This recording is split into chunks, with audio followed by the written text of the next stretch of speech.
So this episode's the Joshua Judges series is for mixing politics and religion, but really it's about pruning. Whereas IcePops&Chess is about feeding people so they know how to use Christianity in socially confrontational situations. So like if you have to deal with a bully or an enemy or just someone you don't like,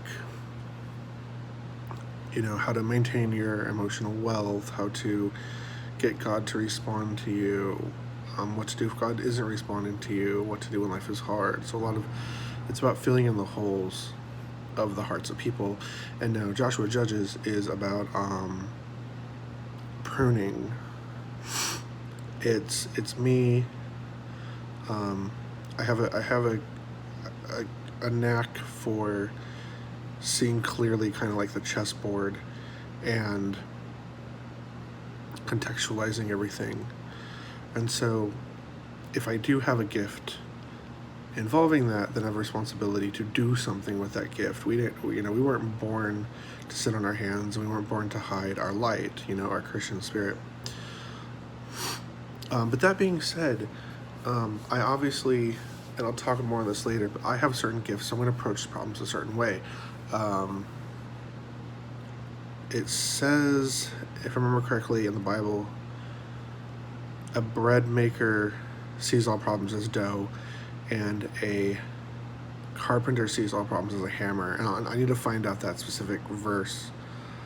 But if what I'm saying doesn't jive with you, you don't have a responsibility to believe me, to listen to me, to follow up. I'm going to say things wrong on accident from time to time, because that's what happens when you try your hand at anything in life. Sometimes I'm going to say things that just don't jive with you because you have a different set of skills. My dad and I had a bit not a tiff, but we were sharpening swords. He was saying, why do you need all these books that elaborate on God when we just have the Bible? That's all we need. And I said, no, there are things you just can't learn from reading the Bible. Like, I did an episode on the four loves, and had I not heard a very elegant pastor talk about that, I wouldn't have known. Actually, no, it wasn't even a pastor. It was a children's story called Adventures in Odyssey by Focus on the Family, and I just kind of followed up with that. So there's these hidden gems in the Bible, and I'll get more on that later, because I want to do a test episode before I explain who I am, so you kind of get a feel for the episode before you listen to who I am, and then we'll hit the ground running. The Joshua Judges stuff is meant to be kind of political or real life in nature, and then it's about pruning, so that way we get the most. The purpose of pruning trees, by the way, like fruit trees, is you want your fruit to be really juicy and tasty, and if you have too much fruit,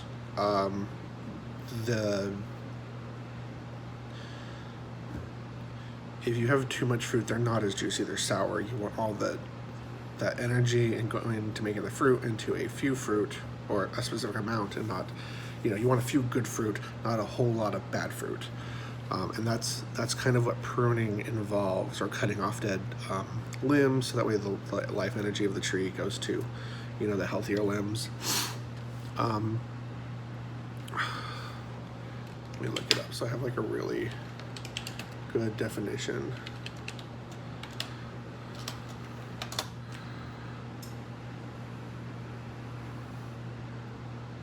That doesn't help at all. Pruning. Trim a tree, shrub, or bush by cutting away dead or overgrown branches or stems, especially to increase fruitfulness and grow. So yeah, there's a lot of there's also a lot of misconceptions about Christianity, and this would be a better place to prune them. But another way to see it is Joshua Judges is more episodic content for people who are really serious about life and grown-ups. So this stuff won't be as kid gloves, and it might cut a little deep from time to time, and if it does, I apologize.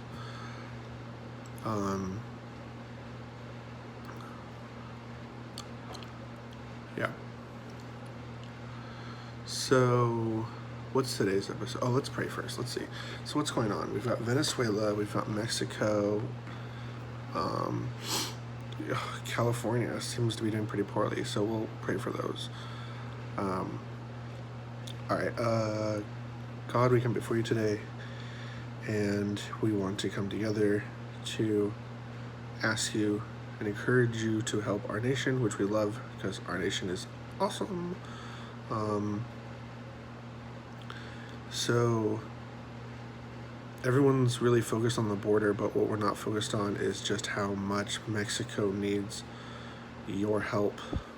So we pray that you start to help with the jobs down there, and you help with the criminality and the gangs, and you help stabilize it, and let's help stabilize you in the area. I know there's a lot of Catholicism, and I'm not sure what's up,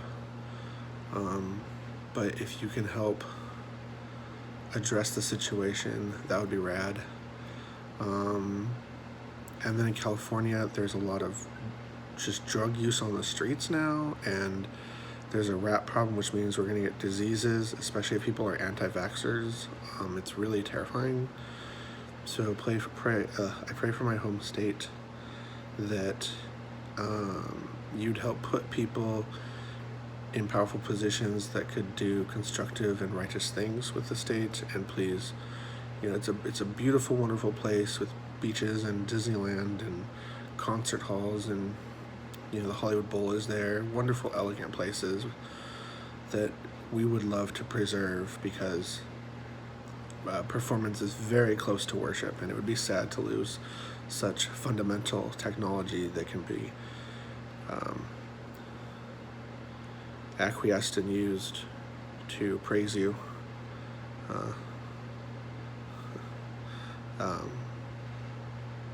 Not that I'm trying to be cheeky or anything, but what else did I say? Venezuela. Oh, and then Venezuela, God, help them in their transitory process. Help them get their economy going, and for good business maneuvers to be done. Help wisdom prevail over all things, and for you to prevail above that. You are our Father, our King, and our God forever, and our only God at that. In Jesus' name, amen. Okay, so let's see here. Oh yeah, okay, so this is actually a good episode. A lot of people complain about millennials, right? And as somebody who just graduated college, I spent a lot of time with them, and it was very interesting. Also, because I was homeschooled, I got to watch kind of the parent to kid relationships from a distance and process it. And this is what I picked up on, and I think you'll find it very interesting. A lot of people say millennials don't have an attention span, and this is incorrect. Millennials just want the steak and eggs of the conversation. Because they grew up with the internet, they've learned how to process data very, very quickly. So I'm going to tell you how to fight with them, how to argue with them, and win. First, the first half of the argument is them crawling for data. Give them all the data without trying to be right or wrong. If you only give them the data that proves you're right, they'll pick up on it, and they'll never treat you like an equal again. Now, the second half of the fight, a lot of people try to tell millennials, oh, you're wrong, you're wrong, you're wrong. But the problem is they have so much information from credible sources. Now, some of them aren't credible, and some of them are. That you can't win by knowing more than them, right?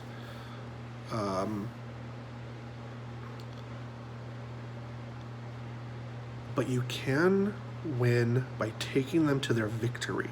So instead of trying to prove where they're wrong, Show them what it looks like when they're right. So, for example,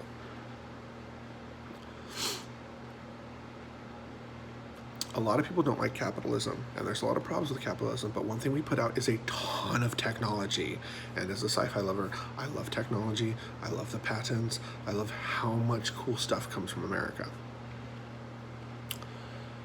So I was arguing with a girl in my art class who was socialist. And she was saying, the 100 reasons you've heard. And instead of fighting any of them, I said, okay, you know what? Let's be socialist. You're right. You're right. And she started to argue, and you know how the arguments can go on and on and on. I said, no. I'm going to agree with you on everything. On everything, I'm going to agree with you. At any point, you're about to open your mouth and say, I agree with you.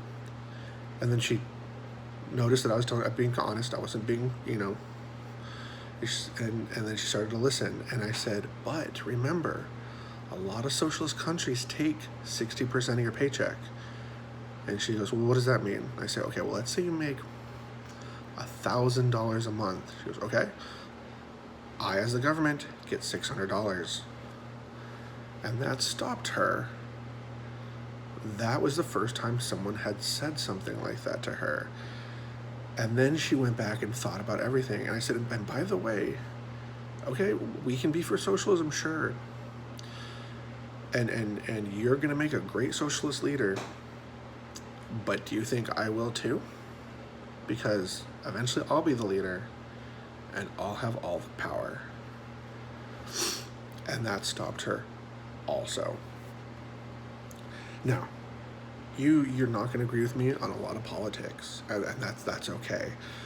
My goal is only to feed you Christianity, prune in areas that I think are pruned, and you can, on all points, take, reject, leave, or whatever, but discussions are awesome, and I love chess, and I'm not against being proved wrong, but I'd rather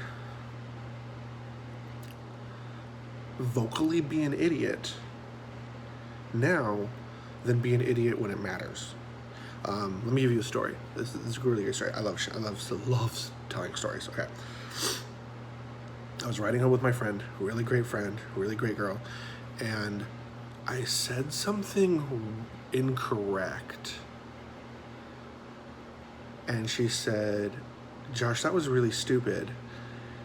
You should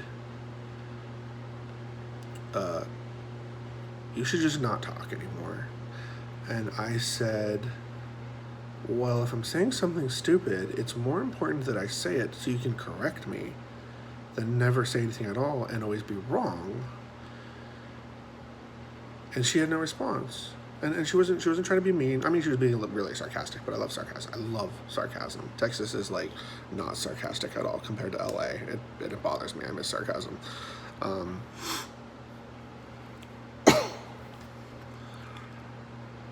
But that's definitely how I live. In my college classes, I drove all my other classmates nuts because I'd ask them a million questions. And when they were bothered, I would just say, hey, I paid $1,000 for this class. That teacher works for me, okay? Like, I want to know more.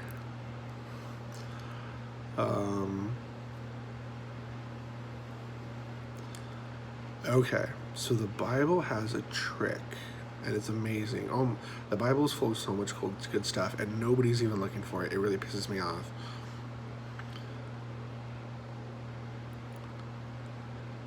Before Jesus ascended back to heaven, he said, love your enemies. But I say unto you, love your enemies, bless them that curse you, do good to them that hate you, and pray for them which despitefully use you and persecute you. Matthew 5:44. Okay. Now the term love he uses, I went and looked at the Greek, is agape, right? And agape is eternal, unconditional regard. When you are doing that to your enemies, it is almost impossible for them not to listen or ignore you. So Jesus is giving us this right, see, when Jesus taught the disciples, right, he at first they watch and he performs, and then he performs and they perform, right, like the hands-on, right, and then they perform and he watches, And so that's how training works, right? At first you're going to watch your boss, and then you're going to work with your boss, and your boss is going to watch you, and then you're left on your own. Okay, right? And now before he sends them forward to then train new people and become bosses, he gives them this last lesson. And I like to think of Jesus as like the ultimate samurai warrior, giving us social samurai techniques, right? Because while we have this body, we're a social spirit. Okay. So the Romans, right, could inscript you. That means like have the authority of the government to get you to do something in service of the government. Could get you to carry their pack, their big old heavy backpack for a mile. And you could say no, and then they got to hit you as a deterrent, right? That was the consequence. Or you would go and carry it.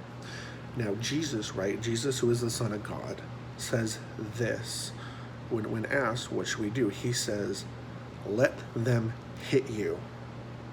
Now it does say turn the other cheek, and I found two versions of what that means. One, it means just take the hit, and another one, it means you turn it, and if they hit you on this side, it means you're an equal, whereas if they hit you on this side, it means you're less than them. And so you're turning it to say, I accept my punishment as your peer, as a social equal. And on the other side, he says, if they tell you to carry it for 1 mile, you carry it for 2, because they're only allowed to let you carry it for a mile. And after that mile marker, after you've carried for a mile, the Roman officer can actually get in trouble. So Jesus is using wisdom to overcome conflict, right? There is a time Jesus was, he was kind of quartered against a cliff, and he was worried he was going to die, but he snuck away. And a lot of people don't look at that. And I apologize I don't have all the Bible verses ready. This is kind of like a warm-up episode. I promise I'll try to be better about, like, so you can see where I'm talking about it. But this podcast is also supposed to be like kind of like the advanced Christian stuff. It's supposed to be for people who kind of already know all the stories and want to know more and really like crush the juice out of it and make like a stiff alcoholic drink or stiff tea, like a great drink. Okay, so especially this for the Joshua judges. So Jesus could have had everyone killed because he's the Son of God. He can call down angels from heaven at any point he wants, but he doesn't. And that's important. So if you really, really want to play politics and you really, really want to be a creationist, right? And I'm not knocking evolution. Don't ever think I don't believe in evolution. I only believe in the Bible because I can prove it exists. If I couldn't prove it exists, I wouldn't be a Christian. I'd believe in rock and roll. People ask me that, like, if you weren't Christian, what would you be? I'm like, oh, rock and roll. I would worship. I like rock and roll all day, every day, definitely.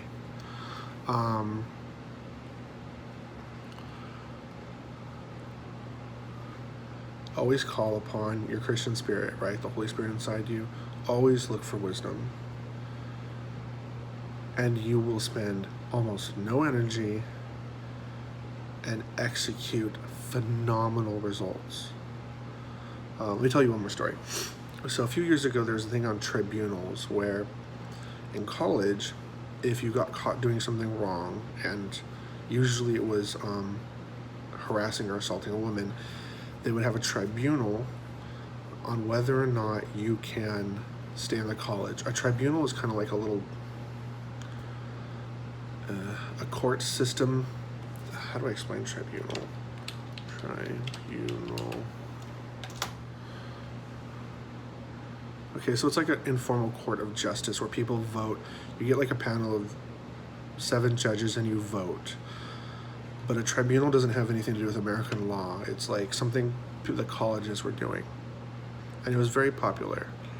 And people would say, well, we should be able to vote you out of the college. But the other argument was, that's what the police are for, like the police and courts. And law, American law. Like, you don't need extra law where there already is law. and the universities don't get to be the law, and there are rules in the university, but so tribunal it was a real topic of interest. And another classmate said, what do you think about tribunals, because men that accost should be punished? I said, absolutely, but in a court of law, because like laws are really legitimate, and I feel that as students we would be really angry, really prejudiced to be like mad and wrath, and law needs to be impartial.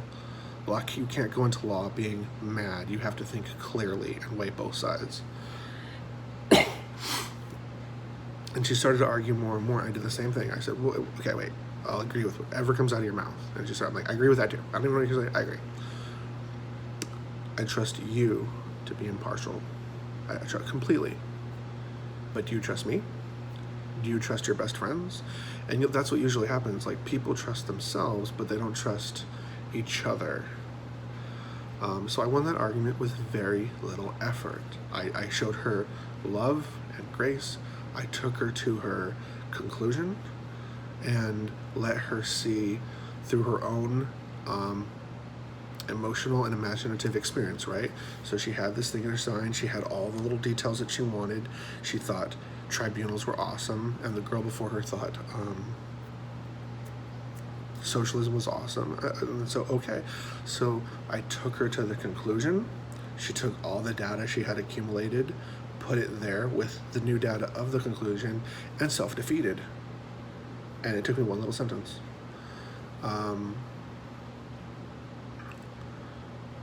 So yeah.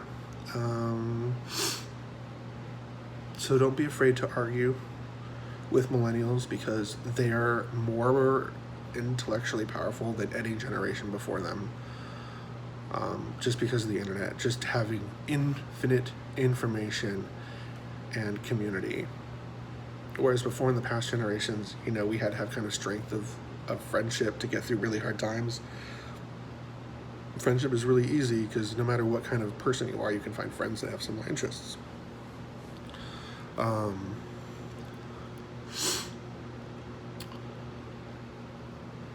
And lastly, pray a lot. Just pray for them, pray for your words, pray for good days, pray to enjoy your conflicts. And I encourage you guys, especially if you're older, over 40, I really want you guys to think about what sort of effect you want to have on creation as a whole, and then to pray about that. Because Jesus says, pick up your cross and follow me. And I really truly believe he meant pick up your destiny, the destiny that you're willing to be nailed to, that you're willing to die for, and come with me. And he was willing to die so that none of us have to die. And I'm definitely willing to make a fool out of myself so that way I can become less of a fool and help feed hungry plants and prune hungry plants. I have a bit of a gardener spirit, and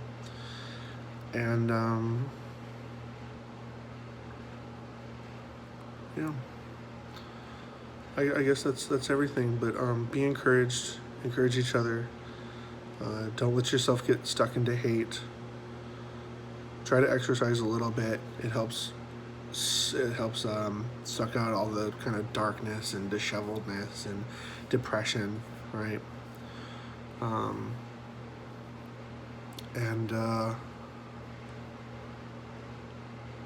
Yeah, don't ever give up. That's really important. Don't ever give up. But yeah, it's late. I should get to bed, and it's a pretty good test run.